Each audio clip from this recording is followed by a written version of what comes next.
네, 그래서 그 constraint이라는 거는 결국 이런 프리딕션을 할 때 데이터가 가지고 있는 특성을 좀 분석해서 거기에 대해서 조건을 부여를 할 수가 있을까요? 제약 조건이니까 결국은 뭐 커스터머 같은 경우에 뭐 6개월 이상 데이터가 있는 그런 커스터머에 대해서 트레이닝을 한다든지 혹은 뭐 중간에 음, 어떤 뭐 방문을 뭐 1개월 이상 안 한 거는 안 한 커스터머의 데이터는 뭐 제외한다든지 이런 컨스트레인을 정의를 내려서 분석을 할 수 있을 겁니다.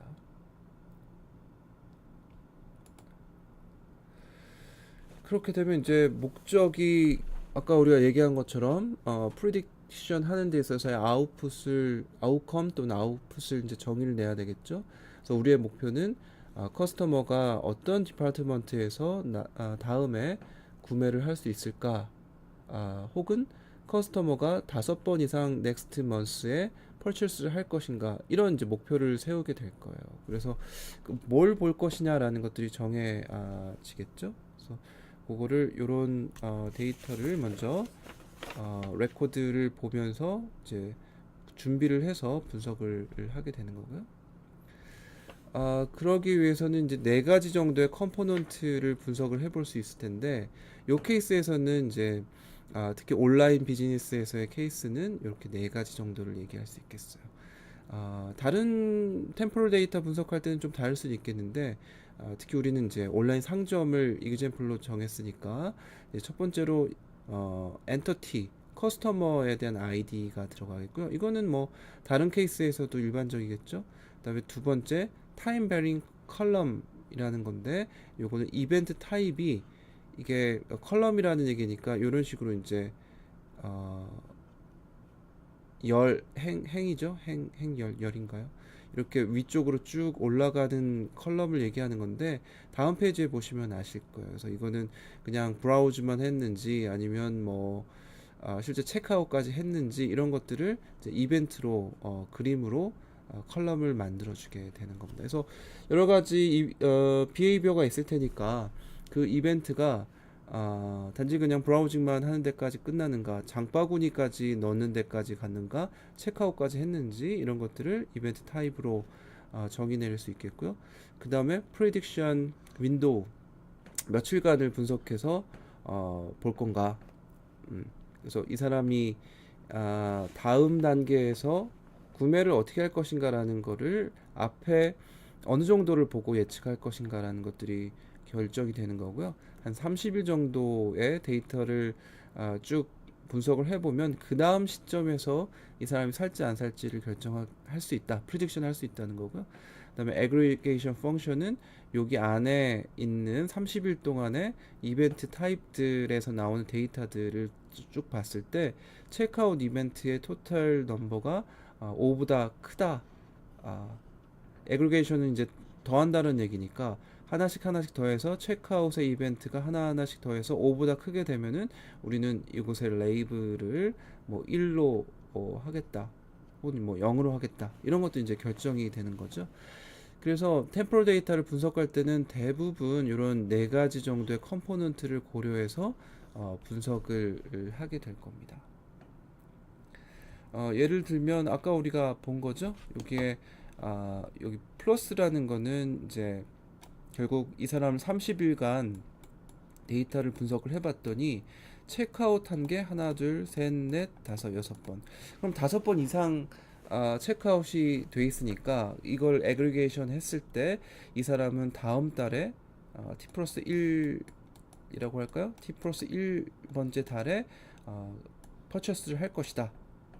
이게 이제 나오게 되는 거죠. 만약에 우리가 예측을 그렇게 하겠다라고 룰을 정하게 되면, 근데 얘는 3번이니까 다음 달에 요 시점에서 이 지인이라는 사람이 퍼체스를 하지 않을 거다, 이런 식으로 우리 룰을 정해서 만들어 놓을 수 있을 거예요. 그래서 그 아웃풋을 뭘로 할 것인가, 얘는 다음 달에 살 것인가 안 살 것인가라는 걸로 정한다면 이렇게 이제 정의를 내릴 수 있다는 거죠.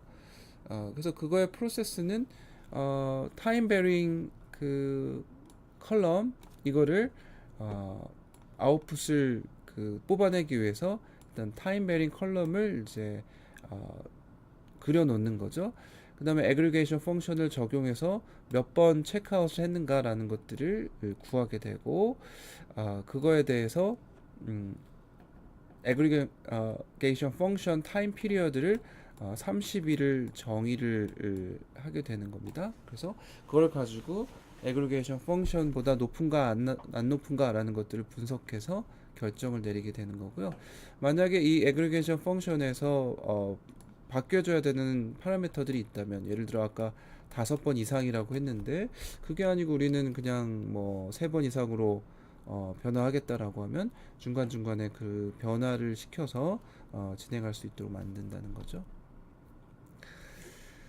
그래서 이제 그 트레이닝 이그젬플 안에서 이제 서치를 하게 됩니다. 앞에서 정의를 내렸으니까 그거에 맞게, 목적에 맞게 우리 진행을 해보는 거죠. 그래서 데이터를 셀렉션을 하게 되겠죠. 엔터티의 인스턴스들에 관련돼서 데이터를 쭉 수집을 하고, 그 다음에 aggregation 펑션을 데이터에 대해서 적용을 해보고, 그 다음에 prediction 윈도우 밑에다가 아웃풋, aggregation 펑션의 아웃풋을 써놓게 되는 겁니다. 그래서 aggregation에서 체크아웃을 이 시기에는 뭐 3번 했다, 혹은 이 시기에는 뭐 5번 체크아웃을 했다, 이렇게 aggregation 펑션을 적용해서 prediction 윈도우 밑에다가 이렇게 주석을 달아놓는 거죠. 그 다음에 이 엔터티 아이디, 그 다음에 컷오프, 그 다음에 레이블을 따로 이제 정리를 하게 되는 거예요. 이런 식으로 해서 아까 특정 A라는 사람이 에 대해서 분석을 해봤더니 A라는 사람이 컷오프 뭐 타임 1, 타임 2라고 할까? 그러면 11월 1일부터 11월 30일까지 이 레이블을 따져서 봤을 때 얘는 3번밖에 퍼처스를 안 했으니까 얘는 0으로 하겠다든지, A라는 사람이 12월 1일부터 12월 31일까지 해봤더니 5번 체크아웃을 했으니 얘는 1로 하겠다든지, 이런 식으로 이제 트레이닝 이그젬플들에 대해서 스캐닝을 쭉 해보는 거죠. 그래서 요거를 이제 시간대별로 옮겨가면서 좀 전에 얘기했던 거를 여기다가 썼네요. 그래서 시간을 쭉 움직여가면서 요런 앞에 단계를 다시 한번 리피트를 하게 되면 여기에 데이터가 쭉 쌓이게 될 겁니다. 그래서 요 3가지의 정보, 중요한 정보들이죠. 3 투플이라고 했는데 엔터티 아이디, 커스텀에 된 아이디와 시간, 컷오프 타임, 시작 시간과 끝나는 시간, 그리고 레이블에 관련된 이런 테이블들을 쭉 만들어서 아웃풋이 형성이 되는 거죠.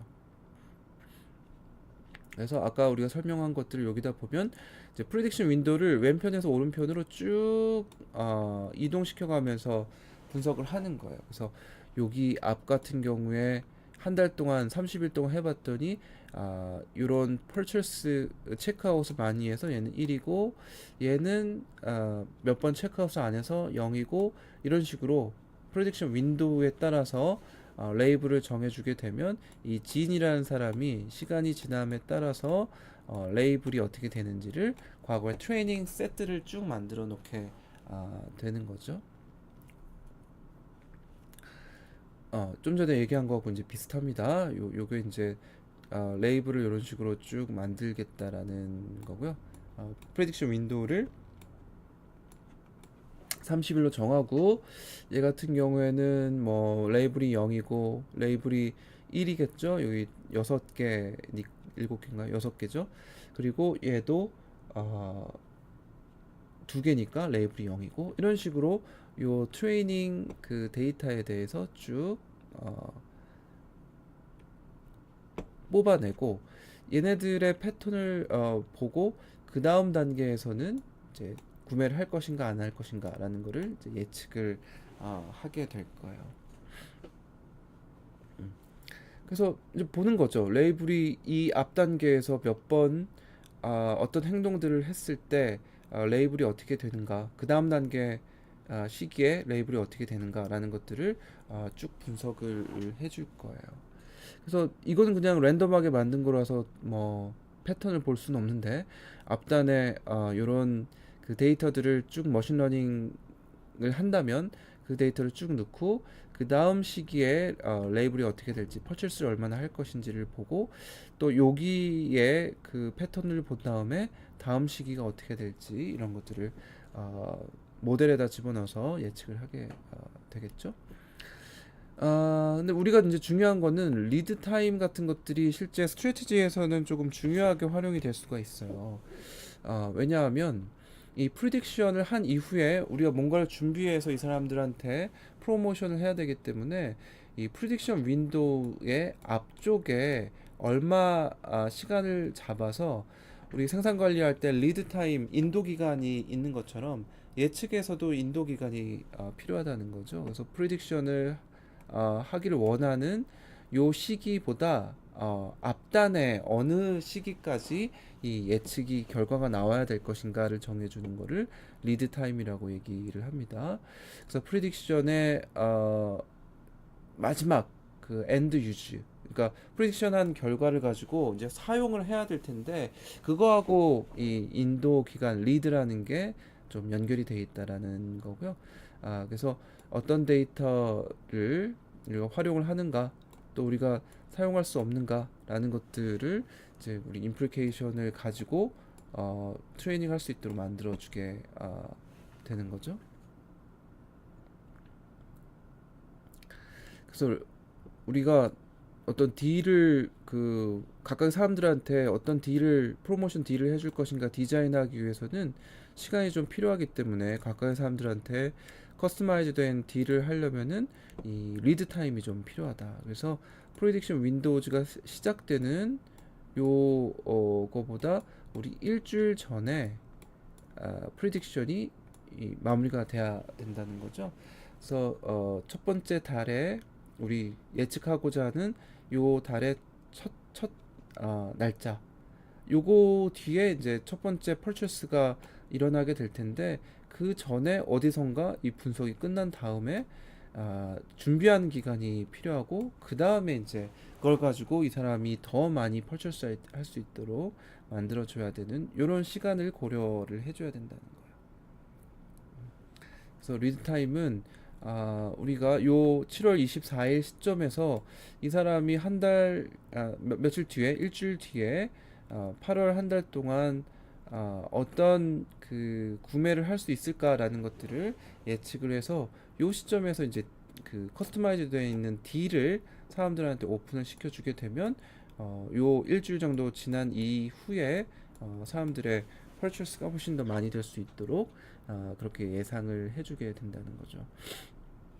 그래서 트레이닝 그 윈도우가 앞쪽에 있고, 어느 정도 기간 동안 얘를 이용할 것인가라는 것들이 결정이 되면 7월 24일까지의 데이터를 분석해서, 그 다음에 일주일 뒤에 8월부터 한 달 동안 얼마나 퍼체스가 만들어지게 될 것인가라는 걸 보고 이제 프로모션을 요 시점에서 결정을 해야 되겠죠.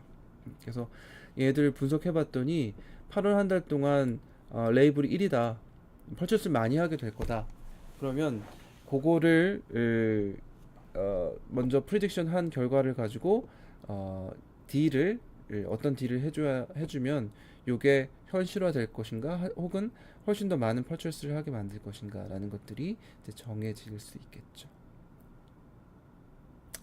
그래서 트레이닝 할 때 프리비어스 원 먼스를 이용할 것인지, 아니면 6개월 정도의 트레이닝을 데이터를 이용할 것인지, 이런 거를 이제 결정해 줘야 돼요. 되게 민감한 문제가 될 수 있겠죠. 좀 길게 볼 건지 짧게 볼 건지, 이런 것들을 정해줘야 될 테니까요.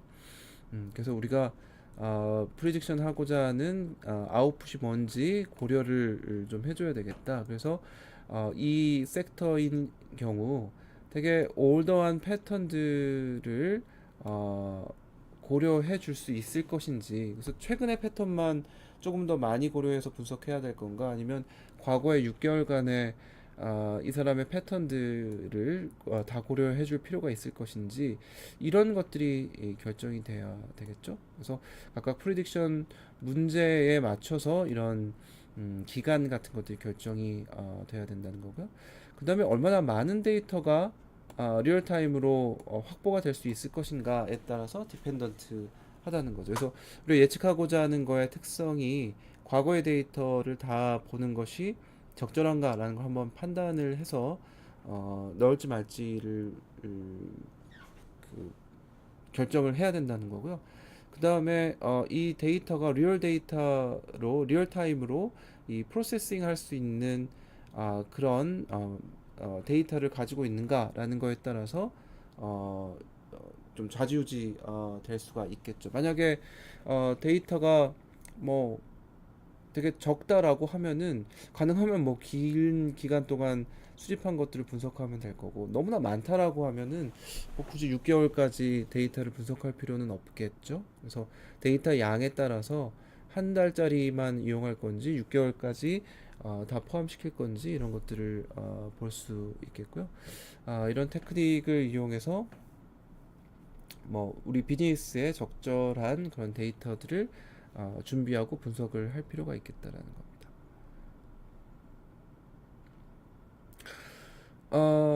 데이터가 이제 준비가 되면 데이터하고 피처 엔지니어링을 연결시켜 줘야 되겠죠. 그래서 앞에서 우리가 데이터가 이런 것들이 수집이 됐으면은 그걸 가지고 이런 트레이닝하는 데이터로 이제 만들어 주고, 그걸 가지고 이제 피처를 뽑아내 줘야 될 텐데, 그 피처를 뽑아내는 게 되게 중요하다는 거예요. 그래서 특정 사람들이 레이블이 어떤가라는 것들을 정해주기 위해서 여기에 나와 있는 데이터를 활용해서 이 피처를 뽑아내 주는 이런 거를 우리는 이제 피처 엔지니어링이라고 볼 수 있는 거죠. 그래서 중요한 피처들이 어떤 게 있고, 또 피처들을 자동으로 좀 뽑아내는 이런 프로세스를 만들어 놓게 되면 그걸 우리는 피처 엔지니어링이라고 할 수 있을 것 같아요.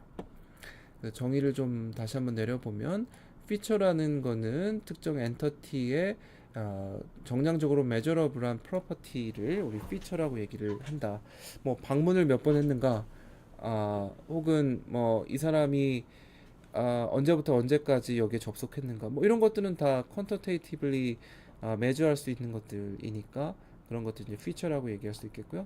온라인 리테일러에 대한 이그젬플 우리 얘기하고 있는데, 가령 뭐 아주 일반적인 피처라고 얘기할 수 있는 게 커스터머가 어떤 퍼처스에 몇 번을 그 수행을 했는가라는 것들이 우리 정해질 수가 있겠죠. 그래서 특정 커스터머, 얘는 이제 엔터티라고 얘기할 수 있겠고, 엔터티, 어떤 사람이 어떤 행동을 했는가, 어떤 특징이 있는가, 이걸 이제 피처라고 할 수 있는 거겠죠. 그죠? 그래서 특정 커스터머의 엔터티를 부여한다면 이 사람들의 피처들이 여기서 분석이 돼서 나올 수 있을 거예요. 이 피처 엔지니어링 하는 과정에서 엑스퍼트들의 롤이 아주 중요한데, 우리 항상 머신러닝이나 뭐 딥러닝이나 이런 것에서 엑스퍼트들의 역할이 중요하다. 그냥 컴퓨테이션은 컴퓨터가 할 수 있는 것이지만 사람이 특정한 특징들을 조금 뽑아서 연결을 시켜줘야 될 테니까 그런 걸 어떻게 할 것인가라는 게 중요한 부분이죠. 그래서 인투이션을 기반으로 해서 아이디어를 제시해 줄 수 있는, 그래서 우리가 하고자 하는 그 프레딕션 이 문제, 이런 것들에 대해서 어떤 베리어블들이 좀 중요한 베리어블들이 될 수 있을까? 이 피처를 뽑아내는 과정에서 어, 엑스퍼트들이 역할을 해줄 수가 있겠죠. 그다음 두 번째, 휴먼이 할 수 있는 역할들은 아이디어를 퀀터테이티브한 값으로 트랜슬레이션 해줄 수 있는 이런 역할들을 할 수가 있겠죠. 음. 그래서 가령 커스터머의 퍼체스 레이시 떨어지고 있다, 디클라이닝 하고 있다라고 했을 때는 그거를 뭘로 볼 건가, 아, 이런 것들 이제 엑스퍼트들이 정의를 해줄 수 있을 거예요. 그래서 퍼체스의 어마운트 같은 경우, 예를 들면 그러니까 퍼체스 레이시 떨어지고 있다, 퍼체스 레이시, 이게 좀 잘 못 알아보겠죠? 가뜩이나 글자가 이상한데 이게 디지털 패드로 하다 보니까 조금 어렵네요. 이거를 감수하고 있다라는 거를 우리 어떻게 엑스퍼트들이 얘기해 줄 수 있을까? 그래서 이거는 예를 들면 아, 퍼체스하는 퍼체스 어마운트에 대한 체인지를 보겠다. 그러니까 퀀티테이티브한 밸류로 바꾸는 거죠. 혹은 똑같지만 비슷하지만 넘버를 가지고 펄처스 넘버를 가지고 볼 건가 이런 것들을 우리 엑스퍼트들이 정의를 해줄 수 있겠죠. 그래서 중요한 건 퍼처스 레이시 떨어진다라고 했을 때 이게 어마운트가 떨어지는 거냐 아니면 넘버 자체 넘버 넘버로 퍼처스 해야 되겠죠? 넘버 퍼처스 구매 숫자가 줄어드는가 이런 것들을 이제 머신이 하기보다는 엑스퍼트들이 이런 것들을 정의를 내리고 인사이트를 얘기해 줄 수 있는 역할 이런 것들이 중요하다고 볼 수 있어요. 그러니까 여러분들이 이제 인공지능의 시대에서 할 수 있는 일들이 무엇일까? 결국은 인공지능이 할 수 없거나 또는 효율적이지 않은 또는 뭐 잘 못 맞히는 그런 것들을 인간이 엑스퍼트로서 우리 해줘야 된다는 얘기가 되는 거죠. 그래서 다음 페이지에 있는 걸 제가 써버렸네요. 그래서 이런 purchase rate이 떨어지고 있다라고 했을 때 이거를 뭘로 정해줘야 될 것인가라는 거를 도메인 엑스퍼트가 서제스천을 해줄 수 있도록 엑스퍼트들의 역할이 될 수 있다는 거고요. 특히 우리가 피처가 어떤 게 들어갈 수 있을까라는 것들의 아이디어를 뽑아내기 위해서는 캐글이라는 데이터 사이언스 그 사이트가 있어요. 커뮤니티죠. 거기에 들어가서 이 크라우드 소스에 의해서 거기 가보면은 데이터들이 굉장히 많이 있거든요. 그래서 그 데이터들을 어떤 방식으로 어떤 피처를 가지고 분석을 하고 있는가라는 것들을 우리 찾아볼 수 있기 때문에 여러분들의 데이터가 있다면 그 데이터들을 잘 설명할 수 있는 피처가 어떤 것이 있을까라는 것들을 이런 캐글 같은 사이트에 들어가서 한번 리뷰를 해보면서 적용을 해볼 수 있을 거예요. 그래서 이거 같은 경우에는 엔터티 피처 매트릭스 이제 만들어야 되는데 커스터머에 대한 데이터하고 인터랙션 리코드가 있으면 여기서 이제 피처를 이렇게 이제 뽑아내겠죠. 나이, 젠더, 그다음에 URL 어디를 가장 많이 방문했는지, 프로덕트는 어떤 걸 제일 많이 봤는지, 그리고 카운트, 비짓 카운트는 어떤 게 몇 번 카운트가 되었는지 이런 것들이 이제 피처로 뽑아내서 레이블을 분석을 해볼 수 있을 거예요. 그래서 엔터티 피처 매트릭스를 이런 식으로 정의를 내리는 거죠.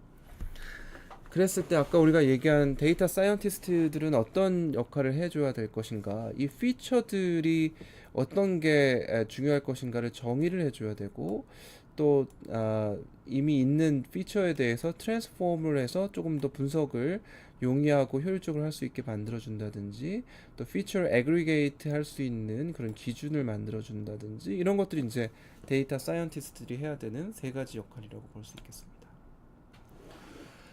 세 가지 데이터를 이제 분석할 수 있는데 대부분 피처들을 얘기할 때 데이터의 세 가지 타입들을 얘기를 해요. 일단 커스터머에 대한 데이터가 있어야 되겠고 프로덕트에 대한 정보에 대한 데이터가 있어야 되겠고 인터랙션 레코드가 있어야 되겠죠. 그래서 얘네들이 세 개가 다 연동이 되면서 트레이닝 할 수 있는 데이터들을 만들어 주는 거예요. 우리의 목적은 다음 달에 특정 커스터머가 5번 이상 살까? 이거를 이제 예측을 해줘야 되는 겁니다. 그러려면 기존의 요 데이터들을 분석해서 예측을 해준다는 거죠.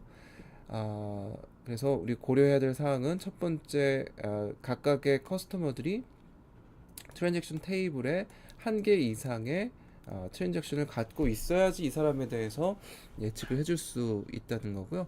또 각각의 프로덕트들도 한 개 이상의 트랜잭션이 존재해야지 우리는 이런 데이터를 분석할 수 있겠다라는 겁니다. 그래서 사이언티스트들, 데이터 사이언티스트들이 해야 되는 일들, 피처 엔지니어링에서 해야 되는 게 이제 첫 번째 아이덴티파이를 해야 되겠죠. 아이덴티티가 아니고 아이덴티파이. 네. 아이덴티티 피처를 이제 뽑아내줘야 되겠네요.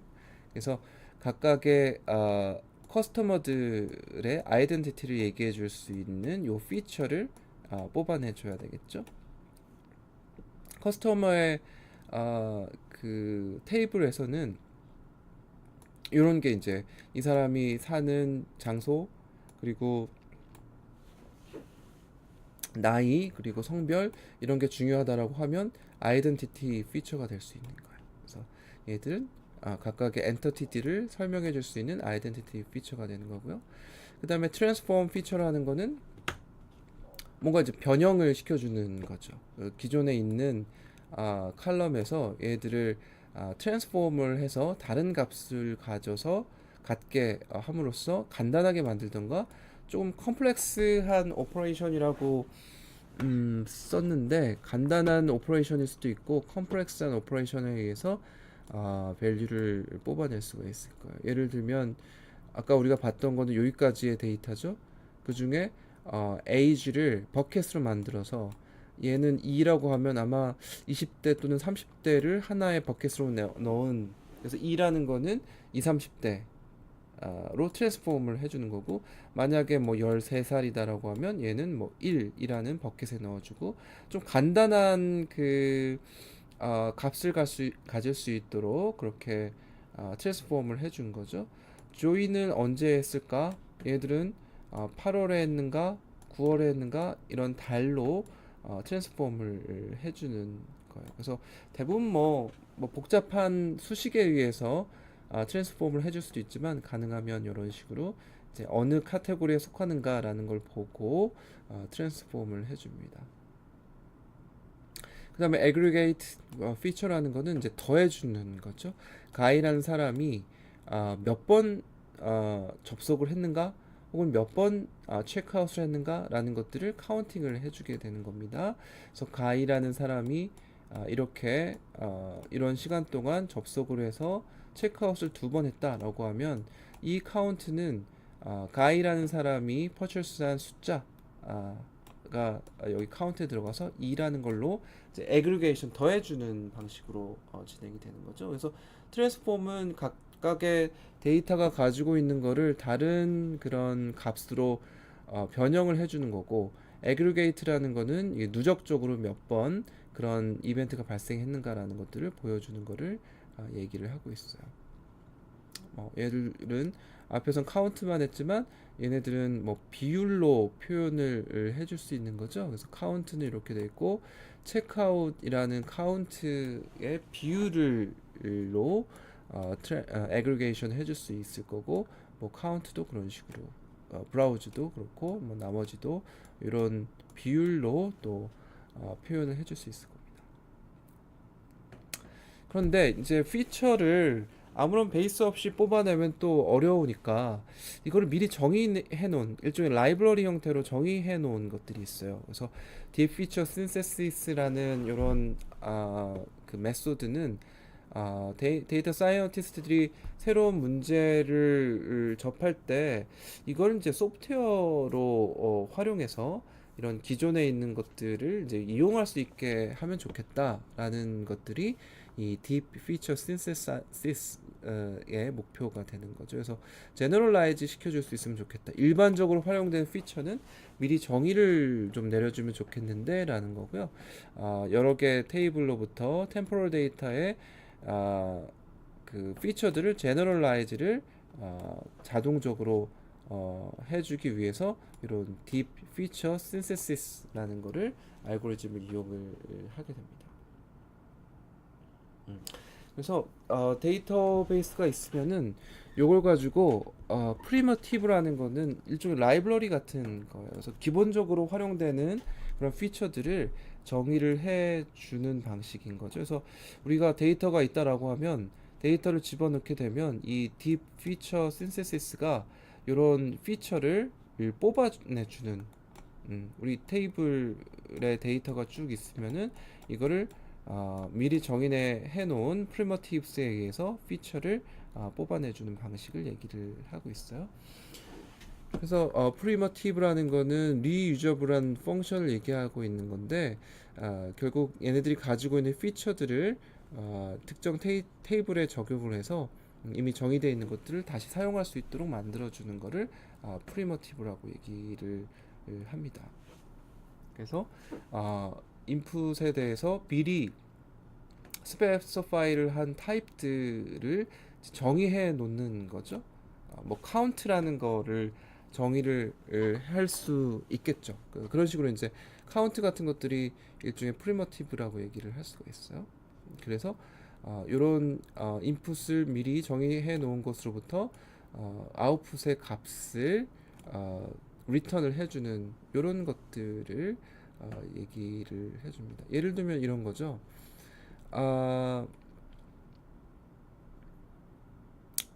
요런 이제 피처가 있다라고 하면 프라이데이에 커스터머가 얼마나 많이 트랜잭션을 하는가, 대부분 금요일에 사람들이 많이 구매를 하니까 그래서 가이라는 사람을 예를 들면은 이 사람의 타임 스탬프를 쭉 봤더니만 뭐 수요일 또는 금요일, 목요일 이런 식으로 트랜잭션이 일어난 그 요일들을 쭉 뽑아낼 수가 있고, 이거를 분석을 해서 최종적으로 이 금요일에 몇 번 트랜잭션이 일어났는가라는 거를 자동으로 피처를 만들어주고 계산을 해주는 거를 우리 프리머티브라고 얘기를 합니다. 그러니까 이 피처를 사전에 정의를 해 놓는 거죠.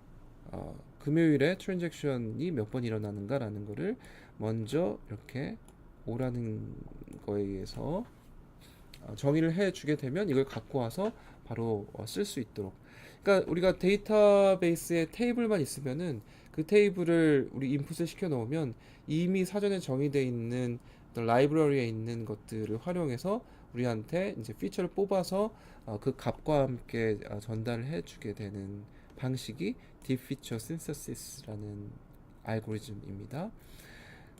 예를 들면 aggregation 그 primitive의 라이브러리는 대부분 금요일에 이벤트가 몇 번 카운트가 됐는가, 민은 또 몇이고 이벤트의 개수 또 모드, 이거는 사전에 정의돼 있는 aggregation primitive라는 거예요. 그래서 그거를 이제 활용할 수 있겠다는 거고요. 현재 우리가 가지고 있는 parent entity에서 피처를 뽑아내기 위한 그런 알고리즘을 Deep Feature Synthesis라고 얘기를 하고 있고요. 그래서 이런 Aggregated Data Slice라는 건 이런 하나하나들을 얘기를 하는 거죠. 이런 하나하나의 레코드를 가지고 이 피처 리스트를 이 알고리즘이 이 고안을 해내게 되는 거예요. 그래서 이런 테이블을 쭉 보면은 이거 하나하나 쭉 보면서 피처가 어떤 게 있으면 좋겠다라는 거를 요 라이브러리에서 뽑아서 우리한테 제시를 해주는, 그러니까 자동화된 방식으로 우리 피처를 뽑아내주는 거라고 얘기를 할 수 있겠죠. 예를 들면 라이브러리에 카운트 프라이데이 이벤트가 있고 또 모드가 있다라고 하면 데이터베이스가 이런 식으로 제시가 되면 그러면 이제 분석을 이렇게 하겠죠. 카테고리컬 컬럼은 모드를 활용하고 타임 스탬프로 이렇게 하나하나 시간이 있는 것들은 그걸 계산해서 카운트 프라이데이 이벤트라는 것들을 계산을 해줄 수 있을 거예요. 그래서 프로덕트를 가장 많이 비짓한 프로덕트 페이지가 어떤 게 있는가라는 거를 분석하기 위해서 프로덕트 아이디라는 것들을 분석하고 모드 값을 뽑아내는 거죠. 그래서 가장 많이 frequently 발생하고 있는 그런 프로덕트 아이디가 어떤 것이 있는가라는 것들을 뽑아내 주는 거고, 또 frequent URL은 역시 모드 최빈 값을 결정을 해주는 거고, 또 이벤트 타입 중에 어떤 것들이 가장 많이 나오는가, 이 사람이 장바구니만 많이 올려놓는지 아니면 체크아웃도 많이 하는지 이런 것들을 통계적으로 분석을 해줄 수 있겠고요. 또 프라이데이의 이벤트의 숫자, 프라이데이에 이 사람이 이벤트를 몇 번이나 이제 발생시켰는가라는 거를 요 타임 스탬프를 가지고 분석해서 어, 최종적인 이제 카운트 개수를 얘기를 해줄 수 있을 거예요. 그래서 금요일에 이 사람이 이벤트를 많이 발생을 시켰는가라는 거를 여기를 보고 어, 얘기해 줄 수 있겠죠.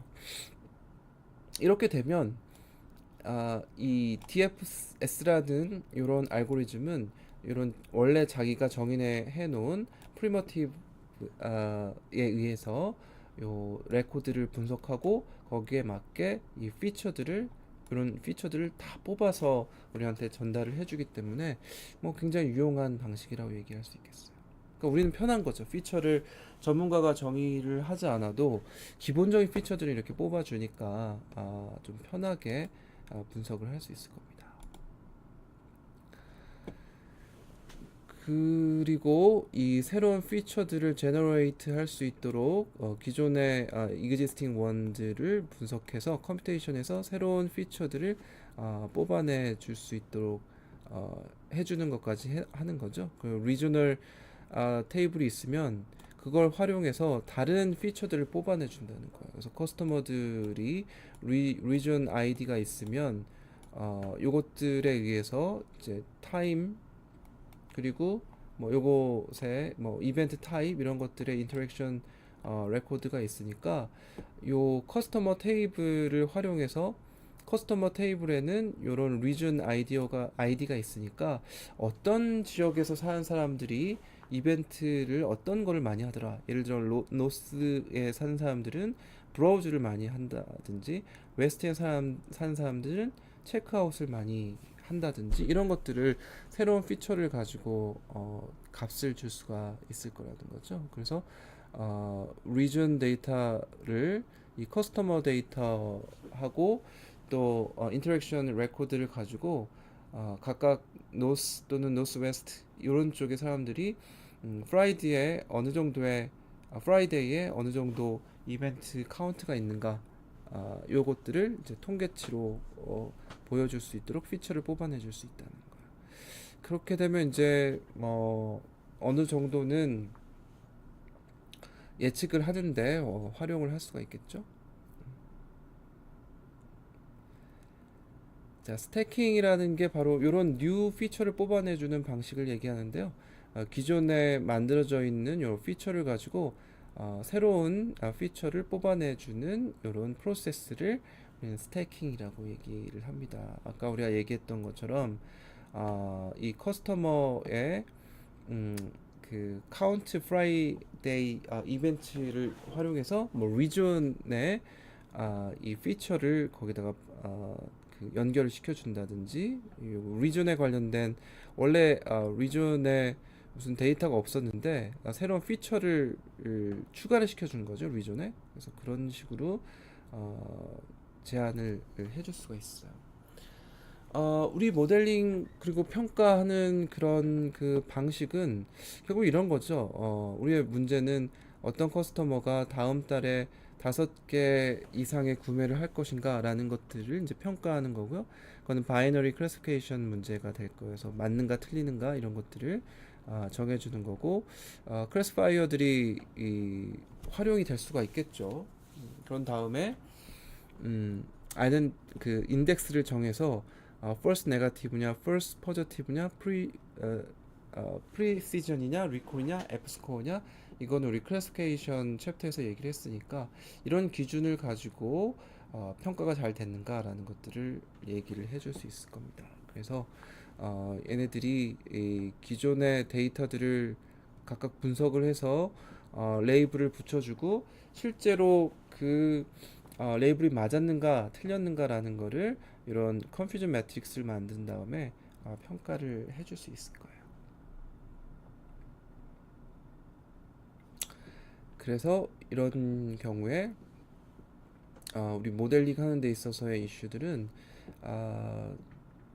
우리 그 데이터를 이제 그 트레이닝을 할 때 대부분 데이터들은 스냅샷을 가지고 있을 때는 랜덤하게 뽑아서 트레이닝을 시켜줄 수가 있죠. 하지만 템포럴 데이터의 큰 문제는 이게 시간의 흐름이라는 게 되게 중요하다라는 거예요. 그래서 우리가 템포럴 데이터를 이용을 할 수 있기 때문에 데이터를 랜덤하게 스플릿을 할 수가 없다라는 이슈가 발생을 하는 거죠. 그래서 결국 트레이닝 데이터와 또 테스트 데이터를 만들기 위해서 시간의 흐름에 따라서 데이터를 스플릿해서 그 앞쪽의 데이터를 가지고 70% 정도를 트레이닝하는 데 쓰고 마지막에 테스팅하기 위해서는 요 앞쪽 단계, 그러니까 예를 들면 여기에 데이터가 뭐 이쪽으로 갈수록 그 최근의 데이터라고 하면 여기까지의 과거 데이터를 가지고 트레이닝을 시키고 이 그 뒤쪽에 있는 데이터들은 테스트 데이터를